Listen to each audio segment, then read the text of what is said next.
Hey, if you thought Twitter's seeming bias against conservatives and libertarians was already bad, what with strong claims of shadow banning and outright purging of many pro-freedom users, get ready for their next step towards groupthink. Now, reports indicate that the corporate heads want to label posts as deceptive and give the checkmate marker elites on Twitter the power to gag you.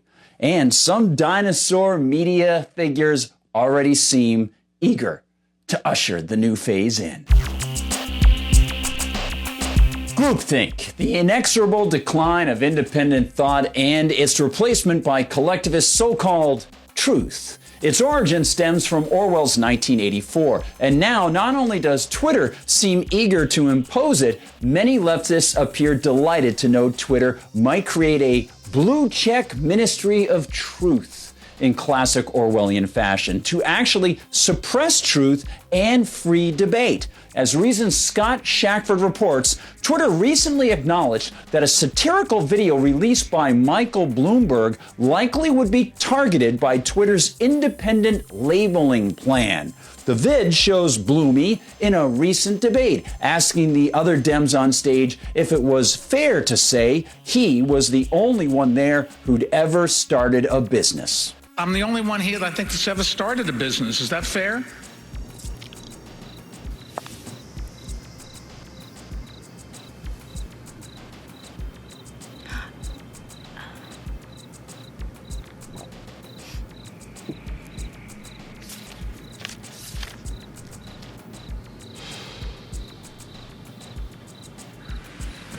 Okay. Clearly the video was satirical and not real, but that didn't stop lefty hand-wringers from alerting us dumb schlubs. As Reason's Scott Shackford reports, Ben Rhodes of the wrinkle-inducing Pod Save the World podcast and MSNBC is calling the ad pure disinformation. PolitiFact took the time to inform us that there weren't really 20 seconds of silence on the stage, in part because its editors saw people screaming deepfake on Twitter. Huffington Post writer Jesslyn Cook asked Twitter if Bloomberg's ad would fall under the new policy, and they told her it was likely that this video would be labeled as misleading.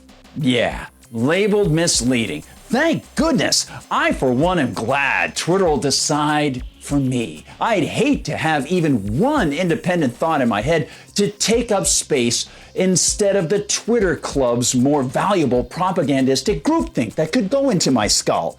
But this is just the beginning. See, take it for what it's worth, given the network's not-so-stellar record of sketchy journalism, but on February 20th, NBC published a piece by Ben Collins, in which Collins revealed the larger scope of Twitter's plans. Collins offered what he called leaks, showing the corporation's plans on not just labeling posts as misleading, but to reduce their visibility, despite you perhaps wanting to see the posts of those people to whom you've actually subscribed. In this version, disinformation or misleading information posted by public figures would be corrected directly beneath a tweet by fact-checkers and journalists who are verified on the platform, and possibly by other users who would participate in a new community reports feature, which the demo claims is like Wikipedia. Hey, Mr. Collins, as somebody who in 2015 discovered that Wikipedia had pulled down the entire page someone created about my fiction, about my journalism, and my television scriptwriting work and radio work, well, I'd say that referring to Wikipedia isn't such a good idea. The demo features bright red and orange badges for tweets that are deemed harmfully misleading,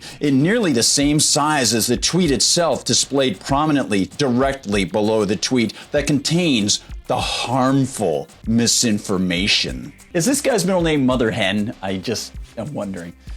Collins even displayed screenshots of sample tweets from folks like Bernie Sanders, he got a statistic about gun policy wrong, and a post by House Minority Leader Kevin McCarthy about whistleblowers that Twitter called false, but which actually seems a lot truer than Twitter claims. And on his feed, Collins also posted this. The harmfully misleading tag wouldn't just be for politicians, it'd be for climate change denial and health misinformation too, at least according to this test. His sample climate change denial being labeled harmfully misleading was a post from Climate News quoting environmentalist Patrick Moore, who had been listed by Google as one of the founders of Greenpeace until he protested the evident data manipulation by pushers of climate change theory. Moore's quote?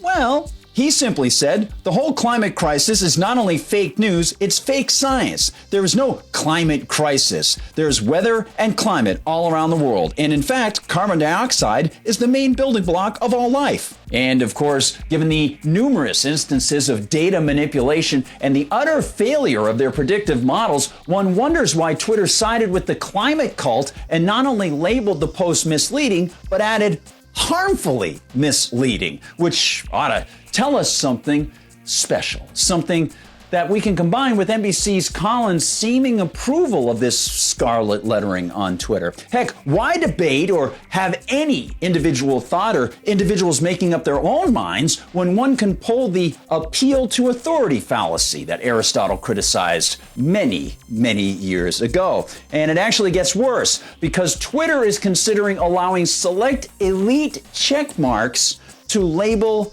and suppress your posts. It's an elite that includes such classic hits of leftism as Wolf Blitzer, Aaron Burnett, Anderson Cooper, Chris Cuomo, Oliver Darcy, Van Jones, Don Lemon, Jim Sciutto, Michael Smerconish, Brian Stelter, Jake Tapper, Mika Brzezinski, Chris Hayes, Rich Louie, Rachel Maddow, Chris Matthews, Andrea Mitchell, Lawrence O'Donnell, Stop the Hammering, Joy Reid, Stephanie Rules, Joe Scarborough, George Stephanopoulos, Katie Turr, Nicole Wallace, Savannah Guthrie, Lester Holt, virtually every desperate, perfidious politician in America, and even the infamous John Brennan, James Clapper, James Comey, and the laughingstock of Boston writers, former journalist Mike Barnicle. How about recognizing the fact that we already have the power to think for ourselves, Twitter, and to offer alternative information to posts that we find misleading? And how about this? We already have the capacity to follow or not follow people on the platform. Why does Twitter seem to believe that we're too stupid to think for ourselves and that only their specially picked groupthink truth deciders can show us the path to nirvana? Why is it that more and more people are leaving Twitter and joining free speech havens like Gab? If only we had some pre-selected cadre of elites to tell us the answers. Well, I think we can come to our own conclusions. Thank you so much for joining me, everybody. Thanks for sticking with MRCTV.org. Head to the website, check out all the articles that are happening there. If you're watching on YouTube, hit the bell and tell your friends about things. Also, if you'd like to offer some opinions, feel free to do so because we always love to hear from you. And if you want some great fashions, head over to mrc-store.com and you'll see all the things that we offer there. For MRC TV, I'm Gardner Goldsmith.